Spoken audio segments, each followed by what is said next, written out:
Most contractors are losing jobs before they even get to the property to deliver the estimate. The silent killer of most contractor sales is not the price, it's skipping discovery. If you don't know why your customers want what they want or the motive behind it, man, you are just gonna start bargaining on numbers and prices, and you're gonna be guilty of giving a discount. Man, what's up? In this video, I'm gonna show you why having an amazing discovery is the biggest difference between an estimate giver and a deal closer, and how you can get yourself prepared to close the deal before you even reach the first doorstep.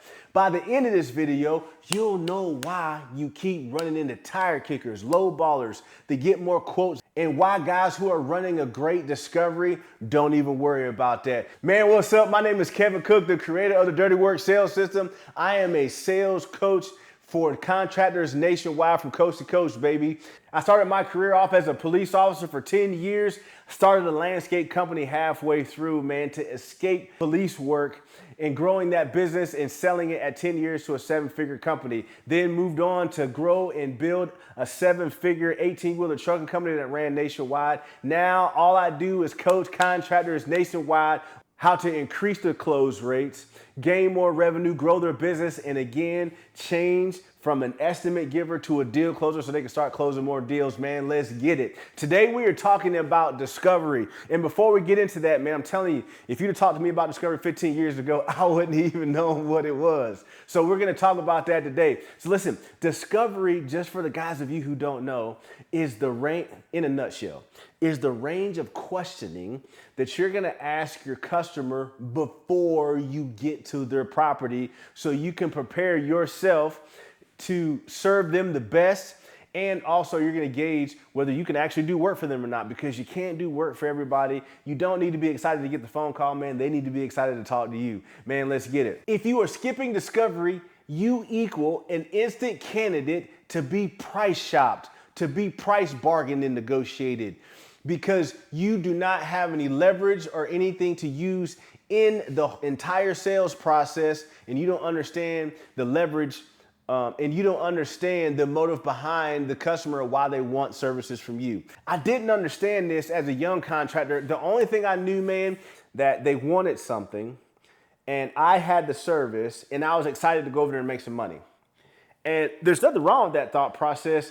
Once you do business and once you go through the slow season and you're begging, sucking eggs because you ain't got no job and you're about to lose everything and you barely skate through to make it to the next season, once you get tired of that cycle, man, you'll learn how to sell better, or you'll learn how to struggle forever. Why is discovery important in this section and why skipping it is gonna kill you? Listen, back in the day, man, I was a car guy. I had about 10, 15 cars, Corvettes, big trucks, lifted trucks, rims, 20s, 22s, cars, you name it. I was in love with cars and vehicles and trucks.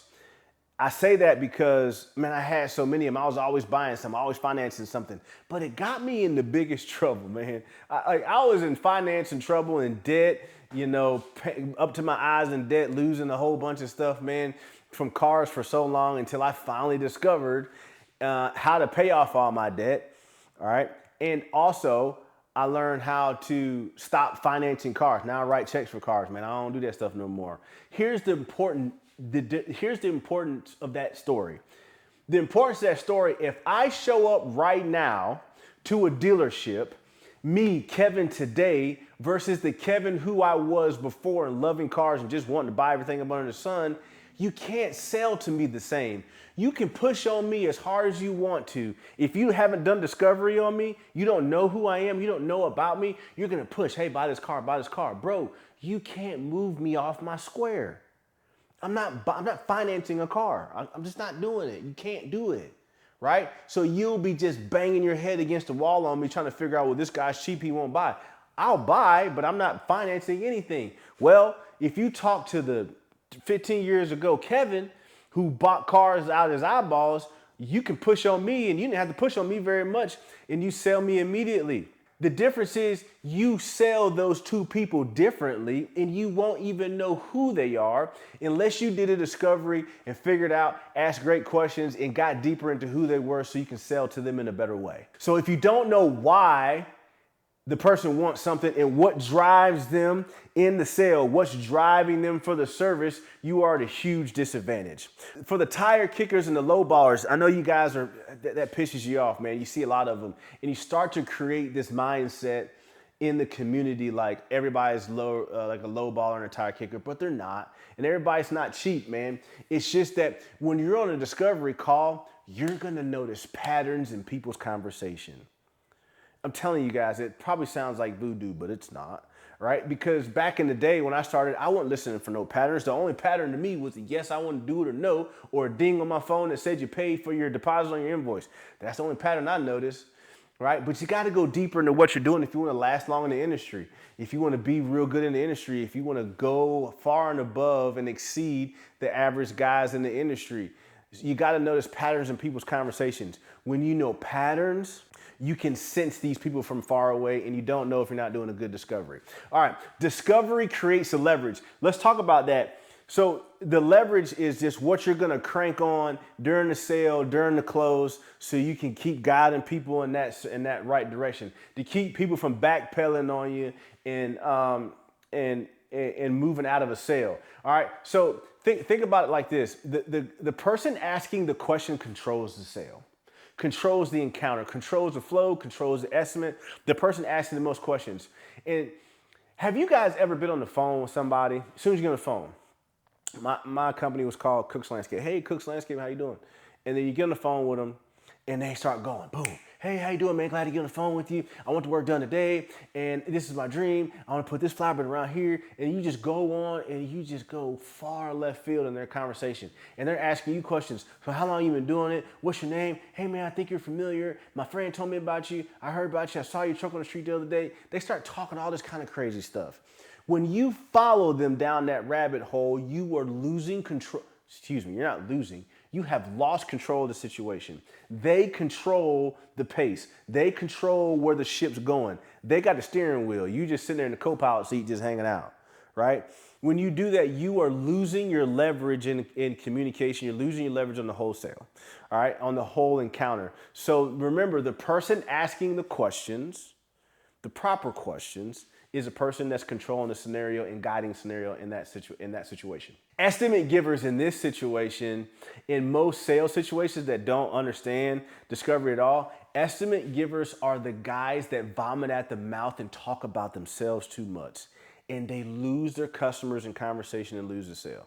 They lose the sale early. Everybody knows that guy. Everybody's been guilty of it. You start talking about how you like this football team, that football team. You see a sign on the wall that says, let's talk about their favorite football team. And let's talk about the fishing pole he has outside and blah, blah. I go fishing too. And I like this lake and this blah, blah, blah, blah, blah. When you start, estimate givers do that. Guys who are just trying to be cool and chummy and think that that's going to get them to close the deal, bro. That is left field. That's left field. All right, and you're not closing deals. You're actually talking the customer. You're losing the customer. You're losing them. They don't care about you like that, okay? Unfortunately, they care about themselves, just like you care about yourself. People don't care about you like that to be listening to your whole stories. And estimate givers do it all the time. I used to be one, not anyone anymore. You got to stop. Deal closers make homeowners talk about themselves, which allows them the opportunity to talk themselves into a sale, right? Sales should not be this brute force process where you're fighting with the customer all day long and you're trying to ramp them up. That's why a lot of guys don't like sales. That's why a lot of contractors are very sensitive about sales and they're saying, well, I don't like sales, we don't do sales, because they think they're fighting with their customers. And it's not like that, man. You have to ask an appropriate amount of questions so the customer can guide themselves and they can close themselves. Once they start to close themselves, closing the deal and exchanging the prices that you asked for becomes the natural next step, not a forceful step, not a come on, man, there's no attitude. It just feels like you're in motion and all of a sudden, man, it just falls in your pocket, all right? Most of them are like that when you're running smooth. Some of them you got to push a little bit. You got to work with them a little bit. But 90% of the time, man, if you're doing it right, man, they just fall right into the pocket and close themselves. All right. But leverage is different than having ammunition. All right. Ammunition you get from discovery. All your fuel and ammunition comes from discovery as well. But Ammunition is the things that you're going to use. All right. If you don't ask the right questions, if you're not trying to get the correct answers that pertain to you and your company and how you want to frame that process, you don't have ammunition.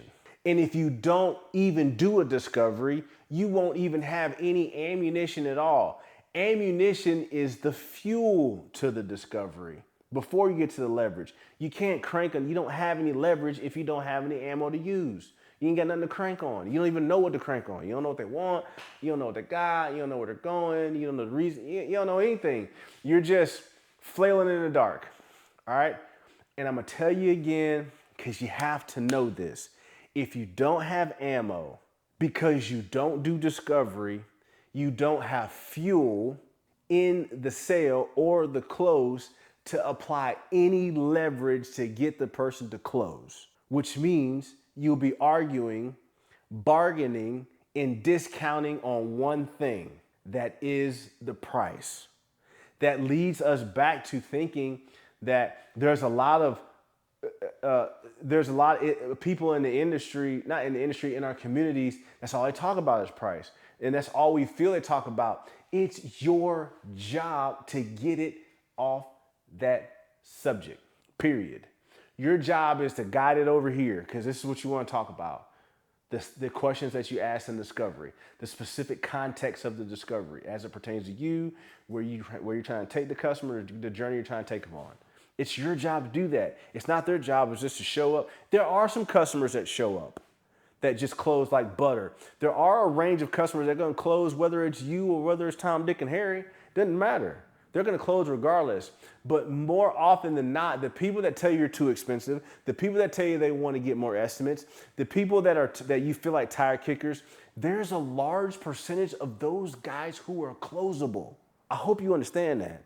Because back in the day, the only people I thought were closable was the people who said yes or just you hope they said yes and they sent you a yes in the email or they paid your invoice. You understand what I'm saying? There's more people in your community that are closable than that. If you're still the guy who is showing measurements, who is talking about materials and trying to be the chummy cool guy, man, you are an estimate giver. You are not a deal closer that's trying to close deals. You're an estimator. You're trying to show up, be cool, be chummy, talk about measurements, how good you are, and then you want to drop off an estimate and then you want to just leave. And you leave, you get in the truck, you're driving home, you get home, and baby, your wife, your husband, your spouse says, hey, how was today? You say, great. You close any today? That's not even a question in your house. Did you close any? Like, because that's not in your mind, but you got to get it in your mindset that you're a deal closer. You get home, the wife's like, hey, what'd you do today? Well, I did a couple estimates. Well, what does that even mean, man? You did some estimates. All right, the question should be, when you come home, did you close any? Back in the day, and most of you right now could say no, because you have no idea. I have no idea. I don't know. Well, I gave a couple of estimates. Everybody's had this conversation. Man, the customer felt good. They were talking good. They were talking great.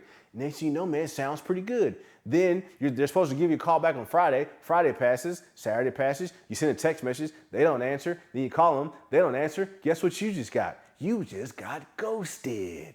If you need the script, the exact script that I give my one-on-one clients for discovery, the questions to ask, how to ask them, so you can be prepared to close the deal before you even get on the doorstep, click the link in the bio, man. I will send it to you for free so you can be prepared for the close.